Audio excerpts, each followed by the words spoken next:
Mohon maaf Ustadz, afwan. Anda mengulang kata maaf. Afwan itu bahasa Arabnya mohon maaf.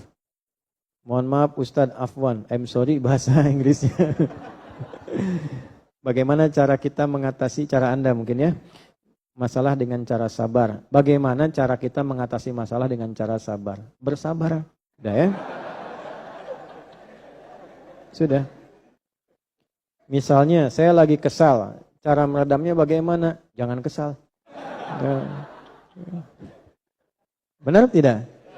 Ya, benar gitu. Cara bersabar itu punya masalah dulu baru sabar. Jadi Anda tidak akan bisa merasakan nikmatnya sabar kalau nggak punya masalah. Kalau Anda ingin tenang, Anda harus kesal dulu. Anda tidak akan merasakan rasa senang dan tenang kalau nggak pernah kesal. Jadi caranya bagaimana? Cari lawannya dan syukuri Allah kirimkan kesal supaya membuat saya lebih tenang.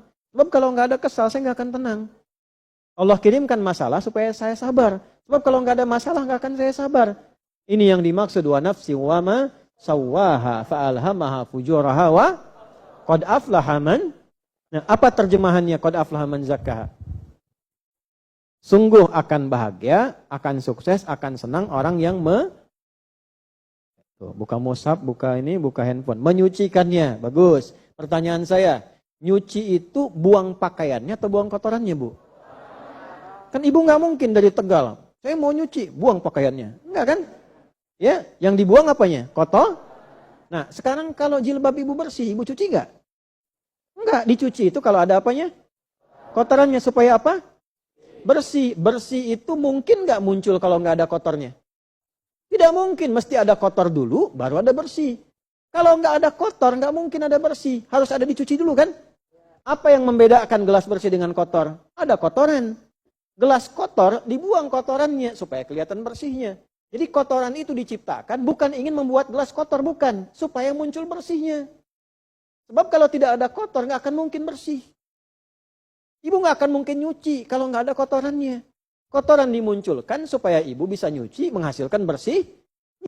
Jadi, kesal itu dimunculkan supaya muncul tenangnya. Kalau nggak ada kesal, nggak ada tenang. Sabar itu muncul kalau ada masalah. Kalau nggak ada masalah, nggak ada sabar. Jadi ketika Anda ingin menikmati kesabaran, Anda harus siap menghadapi masalah.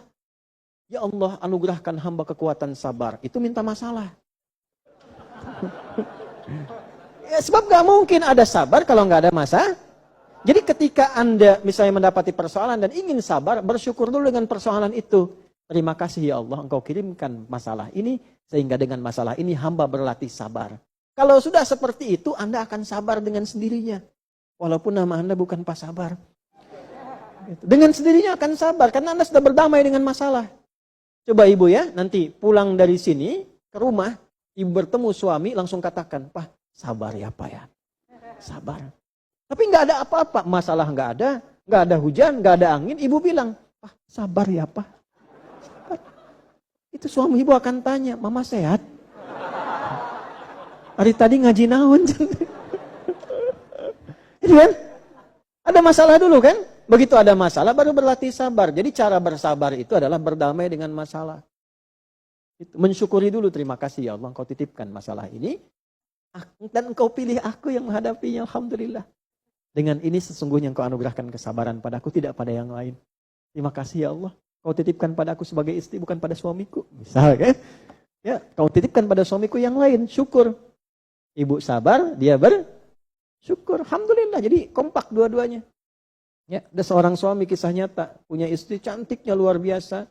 Kalau dandan, menghadap kepadanya, matanya tak berkedip, kepalanya tak berpaling. Satu kali ketika berhadapan, dia katakan, Masya Allah, katanya. Nggak berpaling begini. Kata istrinya, ya zauji ma bika, sayang kamu kenapa? Kata beliau, aku bersyukur yang kepada Allah yang telah menitipkan istri seperti engkau menjadi istriku. Masya Allah. Apa kata istrinya? Nahnu fil jannah, sayang kita berdua akan di surga. Masya Allah. Kata suaminya, kok bisa 5? Kata istrinya, engkau bersyukur mendapati aku sebagai istrimu, aku bersabar mendapati engkau sebagai suamiku. Bukankah orang dan syukur dan sabar di surga? Katanya. Tapi suaminya nggak marah, Bu. Ya, karena bercanda dengan kenikmatan itu bagian seni dalam berumah tangga. Gitu. Saya juga heran kalau bikin kajian tentang rumah tangga jangan terlampau serius. Karena fikih rumah tangga itu 75%-nya bercanda. Canda. Saya kalau ditanya istri sering bercanda. Saya tanya istri, Bu ya mau kemana sekarang? Ke hatimu. Anak saya tanya begitu lah. Bu ya katanya, anak saya tuh. Nah kalau sudah agak ini ya candanya beda lagi. Bu ya dari situ kemana? Kongkong. Katanya. Tapi ahnya kan seneng. Ya udah Bu ya, tapi seneng. Nah kita kan begitu. Malam-malam keluar, usah diajak jauh-jauh ke Paris. Ke Paris ya nggak ada. Keluar lihat bulan. Nah lihat tuh. Ibu sih ketawa duluan. Lihat bulan tuh, Masya Allah. Emang kenapa Pak? Bulan yang seindah ini masih kalah oleh pesonamu hari ini. Selesai. Udah nikah belum? Belum ya. Nah, kita doain ya. Insya Allah. Dan mudah-mudahan sebelum kiamat kurang 2 hari.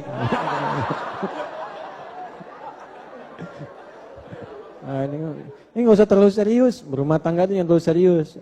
Ya, serius itu dalam bab-bab yang memang harus serius. Ya, yang lainnya selebihnya bercanda. Nabi balap lari, ya kan? Kemudian kadang-kadang bercanda.